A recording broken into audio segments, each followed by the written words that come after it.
This video is sponsored by Squarespace.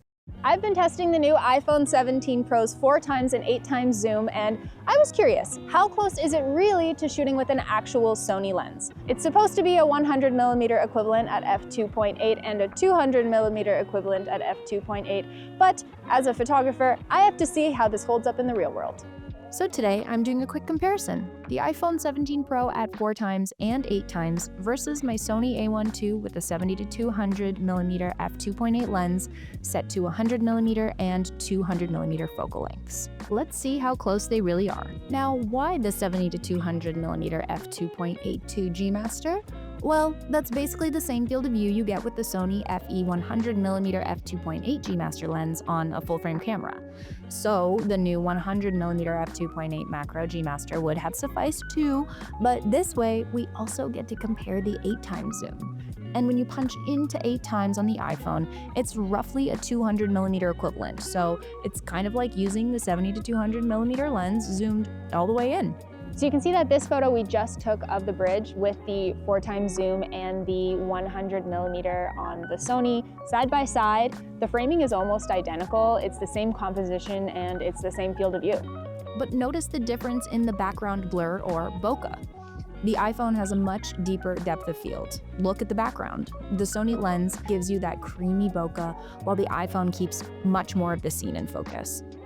And even though they both say f2.8, the iPhone's small sensor means less subject separation compared to a full-frame lens. Now at 8x, things get interesting. The iPhone is technically cropping into the 48-megapixel sensor, so it's not a true optical 200mm, but it still holds up surprisingly well. And you can see the framing matches the 200mm shot, though the iPhone starts to lose some fine detail and background compression. Still, for a phone sensor, that's impressive reach. So, why do they look different even though they're supposed to be the same focal length? Now, it all comes down to sensor size. The iPhone 17 Pro and Pro Max's sensor is 56% larger than the previous generation and has a redesigned tetraprism design. You enjoying this video? Cool! Couple things I'm gonna ask you to do then. 1, maybe subscribe to my channel. 2, listen to me talk about Squarespace for a minute. Thanks. I used Squarespace to make my website. I legitimately did, even before they paid me to do this ad. The template I chose was clean and stylish, and I literally built it myself. I really struggle with design, but Squarespace made it super easy for me to showcase my portfolio beautifully. The platform is super easy for me to customize, update regularly, and I can get analytics about the purchases made on my digital products through my online store. And I run my own business, so I don't have time to learn a whole new platform. All right, so head over to Squarespace for a free trial, and when you're ready to launch, you can use this code right here to save 10% off your first purchase of a website or domain. Thanks, Squarespace. Now back to the video. The iPhone 17 Pro Max sensor has 48 megapixels even with the 4x optical zoom. This means a higher resolution and better low-light performance. And at the end of the day, the iPhone sensor is tiny compared to a full-frame mirrorless camera like my A1 here.